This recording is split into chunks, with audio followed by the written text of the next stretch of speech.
Hello everyone, welcome back to the King YouTube channel. Meghan is struggling to cope with this rejection and Harry is losing control. Frankly, I don't think Meghan is frightened, remorseful, or anxious, but one thing is clear: Meghan is in a difficult situation. Why do I say that? Because if she were truly afraid, we wouldn't be hearing the stories we are today.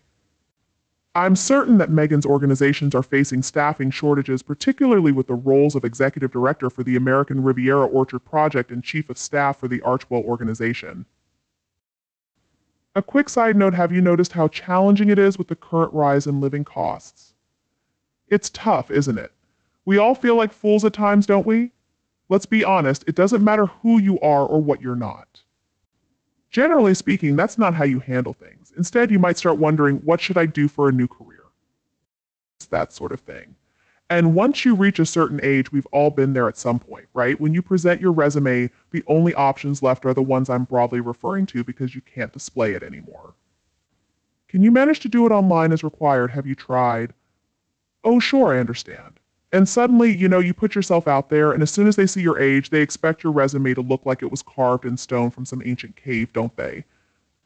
The only job they want to offer you is pushing a shopping cart at a supermarket because of your age. Haven't you experienced that before?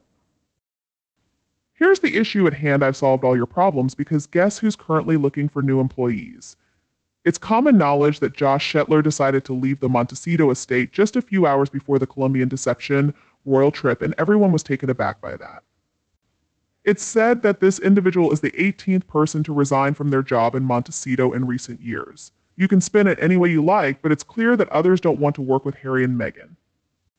I would say I somewhat criticized her, and I believe many would literally agree about a figure who was once extremely popular in the US. It seems she's quite demanding and very specific about what she wants.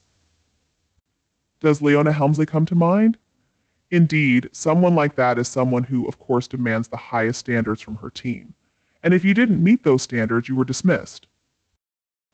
What do you think of that? The so-called Queen of Mean from that famous movie. It seems Meghan and Harry are facing significant challenges right now, and it's not just about financial struggles. When Harry turns 40 next month, he might receive a few $1,000,000. However, there has been an unusual silence since the chief of staff position opened up in Montecito. But I want to ask you all, do you think Harry will receive that money? Why? If you believe he will, comment 1, or if you think it's unlikely, comment 2. At this point, Meghan still hasn't found a suitable candidate for the CEO position at American Riviera Orchard.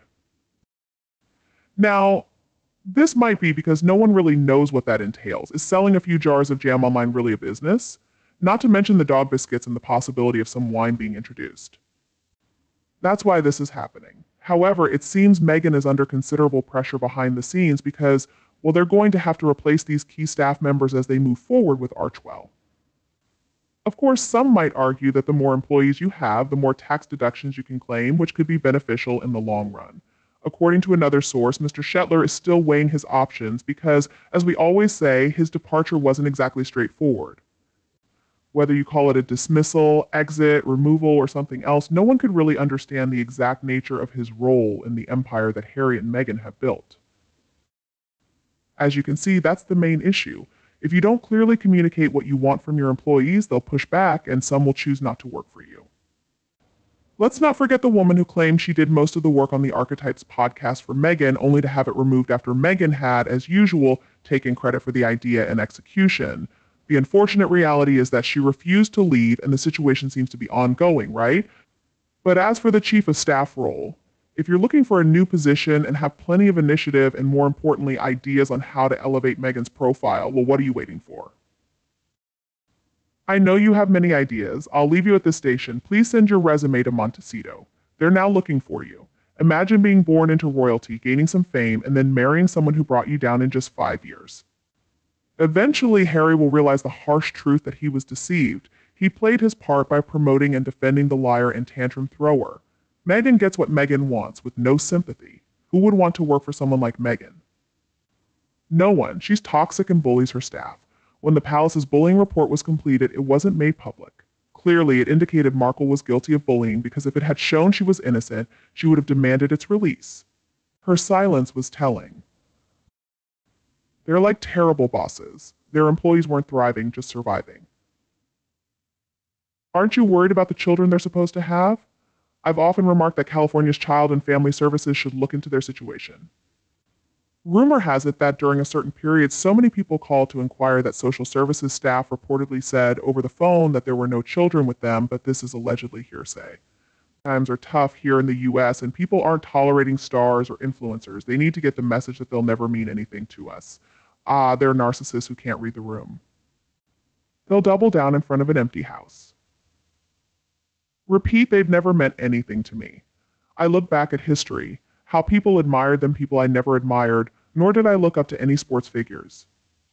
Why they do this is beyond me. She thought marrying Harry would make her as beloved as Diana. All she's done is help him tarnish Diana's legacy and lose his influence. After Nigeria, he saw the writing on the wall, and I can't blame him for getting out as quickly as possible. The inherently vulgar one erases everyone after they've done all the work so she can take all the credit. Meghan's outbursts are probably why no one wants to apply for any positions. Working with someone who mistreats their staff can't be compensated by any amount of money from those two. Working for the Montecito duo probably impacts both physical and mental health. I hope Josh takes legal action against them. They're so ridiculous, and is anyone really foolish enough to take a job with them? Besides, what do all these business staff do all day? I understand the need for nannies, cleaning staff, and landscapers for that estate, but what on earth do their business staff do all day? They need a chief of staff, yet they don't even have a jam and dog food factory there. They buy awards in other countries. Sometimes I'm baffled by how Harry has fallen so low, or was he always a bad apple, and the palace covered for him? I'm not sure if the rumor about him assaulting a prostitute and Charles paying her off is true. I used to dismiss it as idle gossip. But now, seeing how cruel and nasty he is, I can believe it. His cruelty to his late grandparents was despicable. Stay in America, Harry, with the one who showed us your true colors. Moreover, I don't understand how Markle and Harry can maintain any kind of business when they can't seem to hold on to staff or bring any ideas to fruition. It makes me wonder if all their business or foundation claims are just a cover for something else. Maybe they're encouraged by someone with an agenda in their endless attempts to undermine the monarchy. Otherwise, why do they keep banging their heads against a firmly shut door? It's clear no one wants them. No one is willing to work for someone who treats staff so horribly. It's outrageous that she thinks she can bully staff and reduce them to tears. It sounds like she's a very unpleasant bully who has not only lost staff, but also other people who initially befriended them have distanced themselves. At this rate, they'll be a very lonely couple. We've seen her snapping at those around her. We've read the concerned letters when they were still in the palace.